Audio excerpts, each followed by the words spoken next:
Puede como con- ¿Eso se ve borroso o es que yo veo borroso?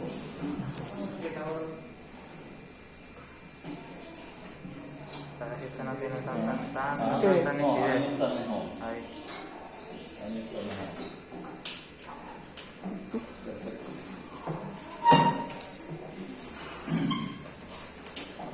Pues fíjense, hoy vamos a continuar con el tema que habíamos iniciado el miércoles recién pasado. Y habíamos acordado de que íbamos a desarrollar las miocardiopatías. Y dentro de las miocardiopatías decíamos que se habían clasificado en miocardiopatía dilatada, en miocardiopatía hipertrófica y en la miocardiopatía de tipo restrictiva, que también se clasifican en infiltrativa. Y dentro de las miocardiopatías hipertróficas habíamos quedado, creo que en esta lámina, o habíamos comentado ya varias de estas características clínicas cuando uno hacía el examen físico a un paciente que era portador de una miocardiopatía hipertrófica. Entonces, fíjense, cuando uno se enfrenta a un paciente que padece la enfermedad, nosotros al examen físico, en el APEX lo vamos a conseguir un APEX desplazado hacia un lado, es intenso, y ese APEX prolongado. Cuando veamos examen físico del área cardiovascular, nosotros vamos a conseguir tipos de APEX, que es el APEX hiperdinámico, el APEX sostenido en cúpula de Barr, y este es uno de los ejemplos de APEX sostenido en cúpula de Barr. Cuando nos fijamos en el cuello de este paciente, vemos que el pulso venoso yugular muestra una onda A prominente. Nosotros vamos a ver un tema específicamente para pulso venoso. Y ustedes van a retroalimentar lo que yo les estoy diciendo hoy, que es una onda A prominente en un pulso venoso yugular. El pulso carotídeo en este tipo de pacientes tiene dos fases. Primero se eleva de forma intensa, cae en mesosístole para luego volver a crecer. Es decir, que el pulso carotídeo se eleva en dos oportunidades. Decíamos que había un cuarto ruido que precede al primer ruido, un tercer ruido, y pudiéramos conseguir un desdoblamiento del segundo ruido, es decir, que eso es una orquesta filarmónica, donde verdaderamente hay sonidos por donde quiera.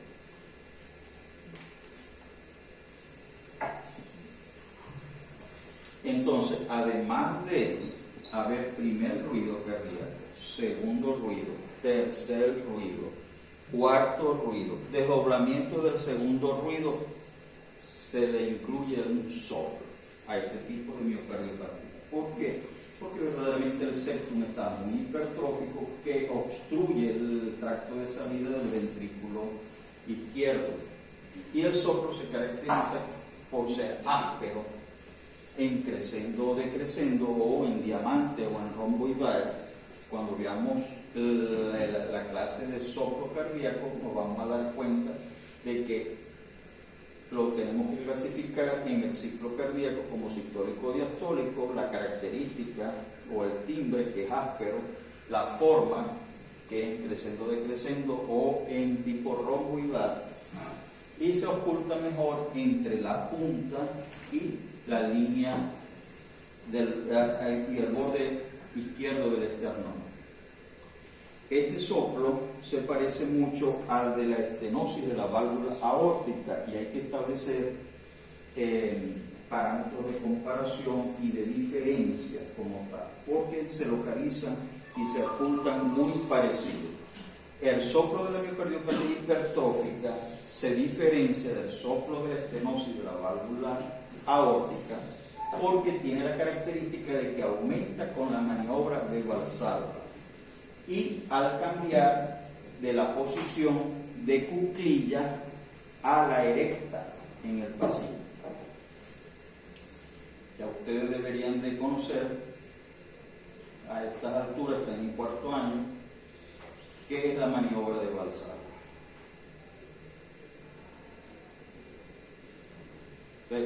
¿Saben qué es maniobra de Valsalva? ¿Cómo es la maniobra de Valsalva?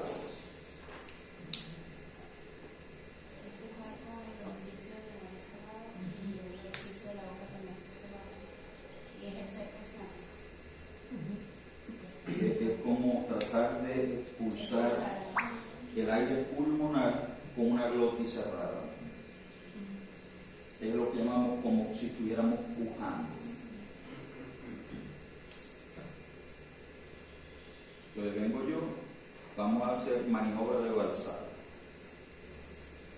Entonces, mando primero al paciente a que inspire, meta aire en sus pulmones.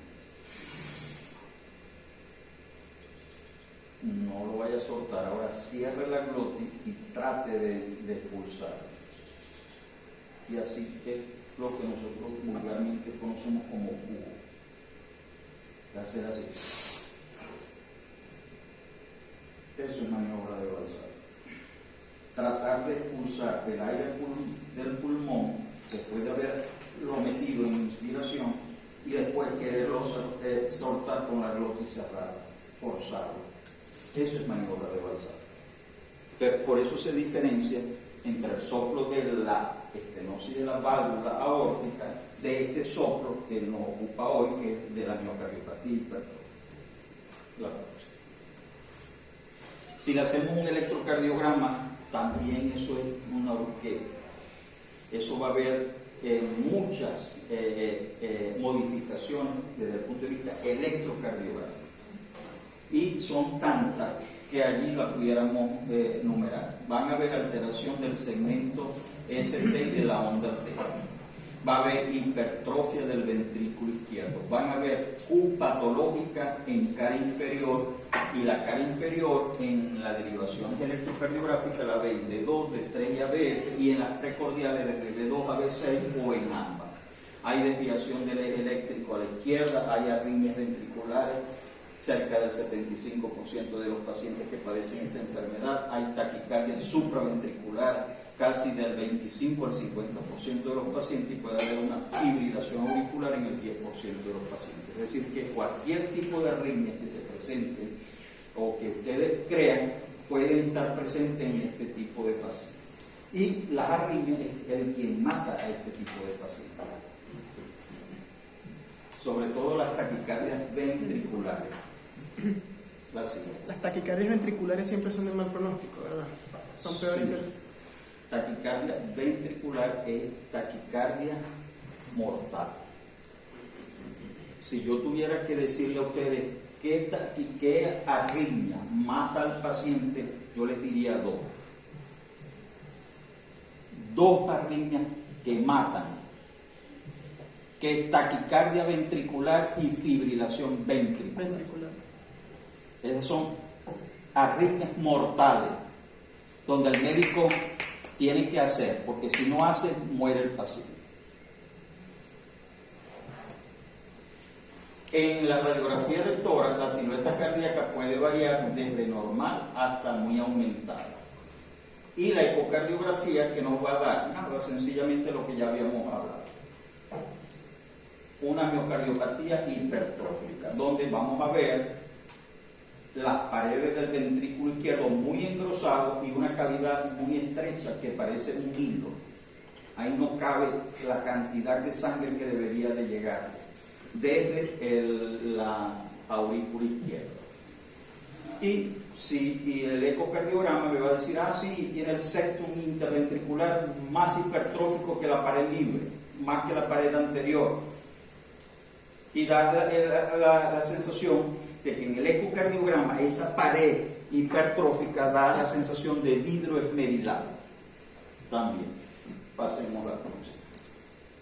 Entonces, nos dice que hay hipertrofia del tabique, y este tabique puede llegar a medir a más de 20 milímetros, es decir, 2 centímetros. 2 centímetros es bastante para un tabique. Y la pared anterolateral de la pared libre con cavidad ventricular izquierda muy pequeña. El miocardio tiene el aspecto incristal esmerilado por la arquitectura celular anormal y fibrosis miocárdica. Hay estenosis de la vía de salida del ventrículo izquierdo formada por el tabique interventricular y por la valva anterior de la mitral. Siguiente. Acá tenemos un individuo que a los 13 años de edad él tenía este tipo de morfología del ventrículo izquierdo. Acá estamos viendo al ventrículo izquierdo en un corte transversal de grandes cavidades. Es decir, que el ventrículo izquierdo es así, pero yo en esta lista lo estoy viendo así, lo corto así y verdaderamente parece un círculo o que se le parece mucho a un salvavidas. Ya a los 17 años, que son 4 años después, fíjense cómo comienza a hipertrofiarse y se hipertrofia más el septum interventricular, porque acá está el ventrículo derecho. Este es el ventrículo izquierdo y el septum que separa ventrículo izquierdo del derecho que está acá, hay hipertrofia septal asimétrica, donde el septum interventricular fue el que mayor espesor tomó. Y eso ocurrió en un lapso de tiempo de 4 años. Siguiente. El cateterismo cardíaco, ¿qué nos va a decir? Bueno, que también el ventrículo, igual que el ecocardiograma, el ventrículo está hipertrofiado, tiene una cavidad ventricular estrecha, hay un trastorno de la distensibilidad o de la diástole, de la relajación, y que también durante la ventriculografía se pone de manifiesto el cierre del tracto de salida del ventrículo izquierdo. ¿Por qué? Porque hay un septum muy hipertrófico y además de eso la valva anterior de la mitral se le acerca al septum y tapa el tracto de salida del ventrículo izquierdo. Adelante. Llego a un punto importante en este tipo de pacientes.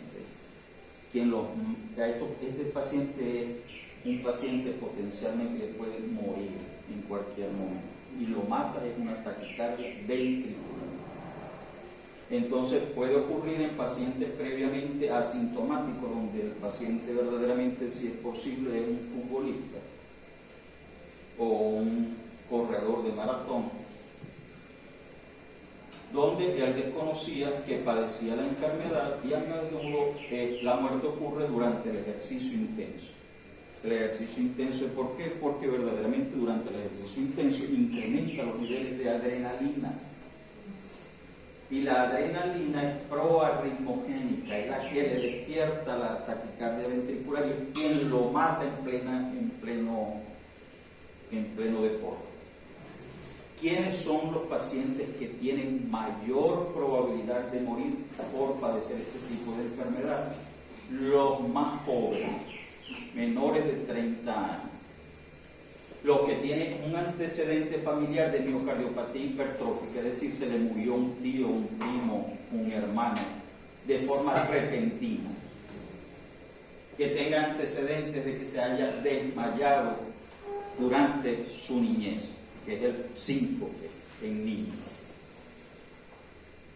La próxima. También tienen mucho riesgo de morir aquellos pacientes que padecen de enfermedad y que tienen taquicardia ventricular no sostenida, taquiarritmia ventricular o supraventricular sostenida o una bradiarritmia que se da por enfermedad oculta de la conducción.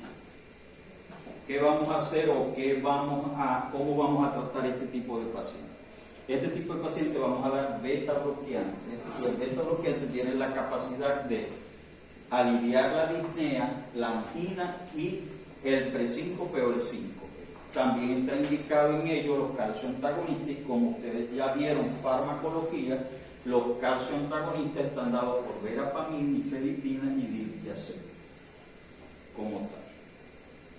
Y además debemos proscribir, es decir, usted no puede ser un atleta de alto rendimiento porque puede morir en pleno deporte. Entonces usted no es candidato. ¿Qué por qué no puedo ser? Porque te mata la miocardiopatía hipertrófica, porque una vez que estés en pleno deporte, tu adrenalina en ese momento va a incrementar y la adrenalina va a hacer que despierte una taquicardia ventricular, que es quien te va a matar. Entonces usted tiene prohibido. Si usted quiere, lo hace, pero bajo su responsabilidad. ¿Quiere morir? Muere. Adelante. Además, en este tipo de pacientes se han implantado algunos dispositivos, entre ellos marcapasos DDD o un desfibrilador cardiovertor implantable, donde el aparato, el equipo, detecta en ese momento la taquicardia ventricular y le descarga desde el punto de vista interno o intracardíaco una cantidad de electricidad expresada en Joule y lo cardiovierte o lo desfibrila. El cardiovertor, desfibrilador o desfibrilador cardiovertor implantado. Hay un tratamiento quirúrgico que es la extirpación de una porción del tabique hipertrofiado, y eso se llama miectomía septal, es decir, cortar el septum, una parte del músculo que es lo que está obstruyendo el tracto de salida del ventrículo izquierdo, y se le llama miectomía septal. O yo puedo, a través de un cateterismo cardíaco, cateterizar una de las arterias septales y instilar un poquito de alcohol y provocar yo un infarto intencional, para que con el desarrollo del infarto ese músculo muera y verdaderamente lo que yo iba a cortar yo lo maté instilándole un poquito de alcohol a una de las arterias que van en el septum como tal, a través del cateterismo cardíaco. Es decir, provoqué yo un infarto intencional, bien programado. ¿Y cómo lo logro? Irritando la arteria. Y la irrito inyectándole alcohol. Ese tejido va a morir, le voy a provocar un infarto, pero ese músculo es muy grueso, yo no lo quiero grueso.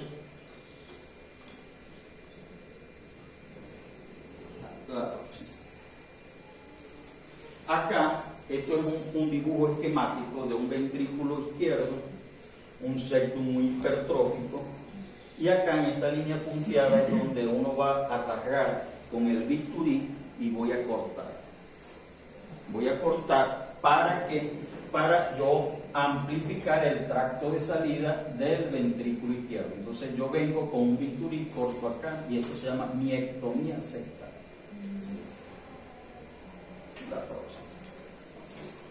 Acá vemos cómo tenemos un ventrículo con una pared de un septum muy hipertrófico. Esta parte, junto con la valva anterior de la mitral, obstruyen la salida del ventrículo izquierdo. ¿Qué tengo que yo hacer? Nada, cortar aquí. Voy a hacer una miectomía.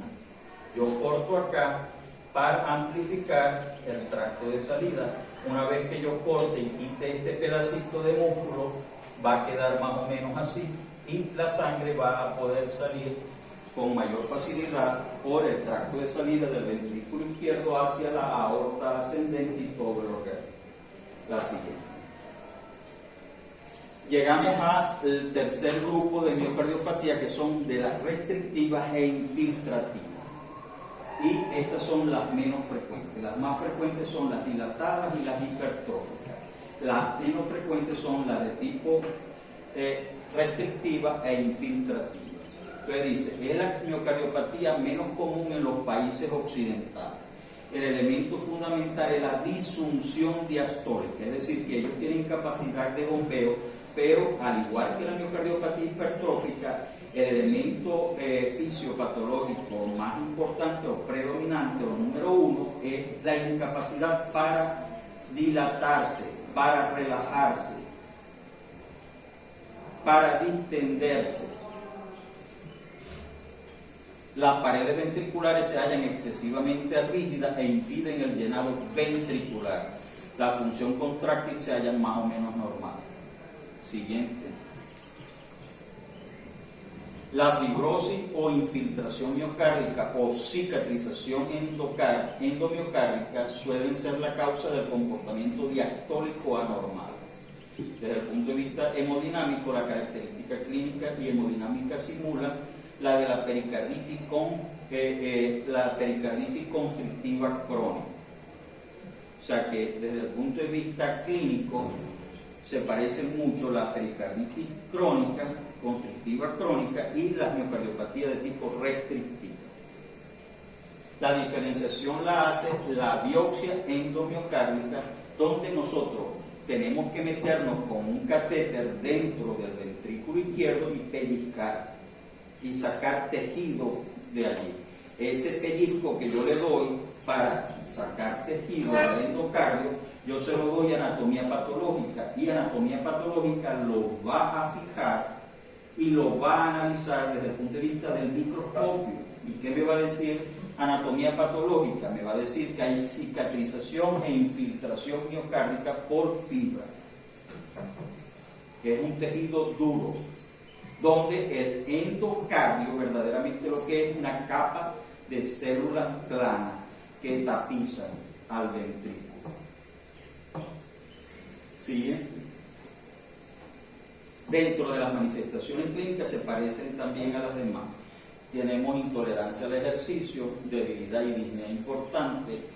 Podemos tener dolor en el pecho tipo angina, edema periférico que puede llegar a la anasarca, es decir, hincharse de forma completa todo el paciente.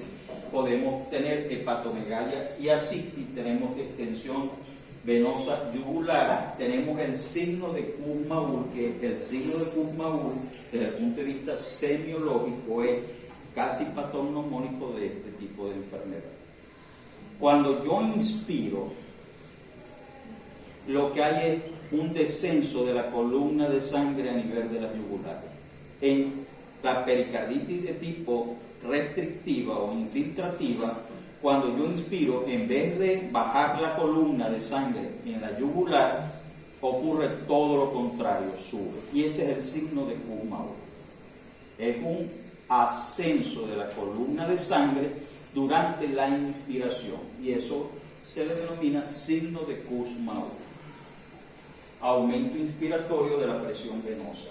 El ápex es palpable, no ocurre en la pericarditis de tipo constrictiva, y aquí también vamos a tener tercero y cuarto ruido. En la radiografía del tórax, la calcificación pericárdica hace sospechar en pericarditis constrictiva. Entonces, una radiografía de tórax donde yo vea calcio en el pericardio, yo me voy más para la pericarditis constrictiva que para la miocardiopatía de tipo restrictivo. Porque en la pericarditis constrictiva la inflamación atrae calcio al pericardio y vamos a ver un pericardio blanco, porque el calcio en la radiografía de tórax es de apariencia blanca. Y la ecocardiografía me va a decir que la pared está engrosada y que hay un aumento de la masa de esta calidad. Dentro de las restrictivas, de las miocardiopatías restrictivas, tenemos la amiloidosis cardíaca, y la amiloidosis cardíaca es un tema aparte. Cuando yo vi anatomía patológica, me estudié al dedillo la amiloidosis. Y dentro de ella, así como hay amiloidosis del corazón, hay amiloidosis porque es una infiltración de proteínas de los tejidos. Otra de las causas de la restrictiva, adelante, o infiltrativa o que causan miocardiopatía, tenemos las enfermedades de tipo hereditario. Hereditario, ¿por qué? Porque tienen un patrón de herencia, bien sea por Mendel, recesivo, dominante, como tal. Entonces tenemos la enfermedad de Fabry. Yo no voy a andar de qué es la enfermedad de Fabry. Ahí dice trastorno recesivo ligado al X del metabolismo de los glucoesfingolípidos debido tal. Eso me parece muy tedioso. Eso yo se lo dejo a genética. enfermedad de Faro. Siguiente, tenemos otra enfermedad hereditaria que es la de Gaucho. Y dice, trastorno hereditario del metabolismo de la glucosilceramida. Tenemos la hemocromatosis, que se caracteriza por depósito excesivo de hierro en diversos tejidos parenquimatosos, corazón, hígado, gónadas y páncreas. Se debe a elevación del hierro en plasma, capacidad de fijación del hierro total normal o baja, elevación notable de la ferritina sérica. Enfermedad por almacenamiento de glucógeno. Tenemos la sarcoidosis. Todos ellos van a infiltrar la pared del ventrículo izquierdo, dando una pared del ventrículo izquierdo más gruesa y rígida. Llegamos a la enfermedad endomiocárdica. Acá nos salimos un poco del tema, porque yo les había dicho que en la miocardiopatía el componente anatómico afectado era el miocardio. Yo no les dije que era el endocardio. Yo les decía que las valvas iban a estar bien, que las coronarias iban a estar bien, que el pericardio iba a estar bien, que no había cardiopatía congénita, que no había infarto del miocardio, que no había hipertensión en este tipo de enfermedad, y que eran una serie de enfermedades con etiología conocida o desconocida como tal. Entonces, pero dentro de la miocardiopatía desarrollan las enfermedades endomiocárdicas. Entonces, la enfermedad endomiocárdica es una forma común de miocardiopatía restrictiva en África ecuatorial, con menor frecuencia en Sudamérica, en Asia, Estados Unidos y países no tropicales. Se caracteriza por un extenso engrosamiento fibrótico del endocardio. Y dentro de la enfermedad endomiocárdica tenemos el síndrome o la endocarditis de Loper o síndrome hipereosinofílico. Esto es un síndrome donde el paciente tiene muchos eosinófilos circulando en sangre, y ese excesivo número de eosinófilos circulando en sangre va a infiltrar el endocardio, haciendo un endocardio muy fibrótico. Uno lo logra ver en el ecocardiograma, porque uno establece la densidad entre pericardio, miocardio y endocardio, y uno ve cómo se tapiza el ventrículo izquierdo de una capa muy brillante. ¿Por qué? Porque hay mucha fibrosis, mucho tejido duro, y ese tejido duro está en el endocardio como tal. Entonces, una de las características es ver un ventrículo mucho más expandido, mucho más aumentado de tamaño, agrandado, pero con un revestimiento brillante en su interior. Con eso yo creo que terminamos.